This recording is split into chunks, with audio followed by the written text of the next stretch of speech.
The season is on the line, and your WR1 just checked out. We are talking about a total collapse in effort that has the entire city of Chicago calling for heads to roll. This isn't just a missed catch, it's a complete abandonment of the play in the most critical moment of the year. Trench warfare is won by heart, but what we saw on that final snap was a white flag being waved in the middle of a dogfight. The tape doesn't lie, and the fans are absolutely livid right now. This is the kind of moment that defines a franchise's direction for years to come. The situation unfolded during the final moments of overtime against the Rams. With the game hanging in the balance, the star QB dropped back and fired a pass toward his primary target. But instead of fighting for the ball or finishing the break, the WR1 appeared to simply stop running. The result? A game-sealing interception that effectively ended the season. But before we break this down, make sure you're subscribed to the channel. Hit that like button and tell me in the comments, which city are you watching from? The backlash was instantaneous. Analysts are dissecting every frame of that route, pointing out how the lack of effort directly led to the turnover. In the red zone, every inch matters, and every second of effort is the difference between a win and a plane ride home. The head coach is now facing a locker room crisis, because if your highest paid weapon isn't giving 100% when the playoffs are on the line, what does that say about the culture?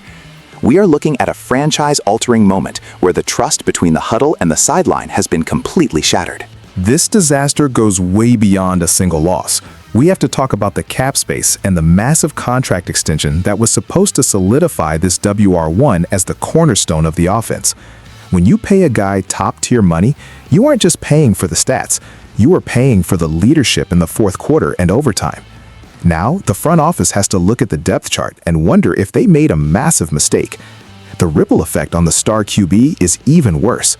How can a young signal caller trust his reads if he doesn't know if his veteran target is going to finish the route? This creates a hesitation in the pocket that ruins timing and leads to more sacks and more turnovers. The playoff chances are now officially dead, and the fan base is demanding accountability. We are seeing a total meltdown on social media, with former players calling out the lack of want to in the trenches. This is the kind of move that gets a head coach fired or a star player traded in the offseason. You cannot have a culture of quitting in a city that prides itself on grit and hard work. Looking ahead, the draft strategy might have to shift entirely. Do they need to bring in more competition to light a fire under the veterans? Or is it time to move on from the current core and start over? The locker room chemistry is clearly toxic right now, and if the leadership doesn't address this quitting narrative immediately, the next season is already over before it starts. It is a dark day for the franchise, and the fallout is only just beginning. Stay tuned as we track every roster move. See you in the next one.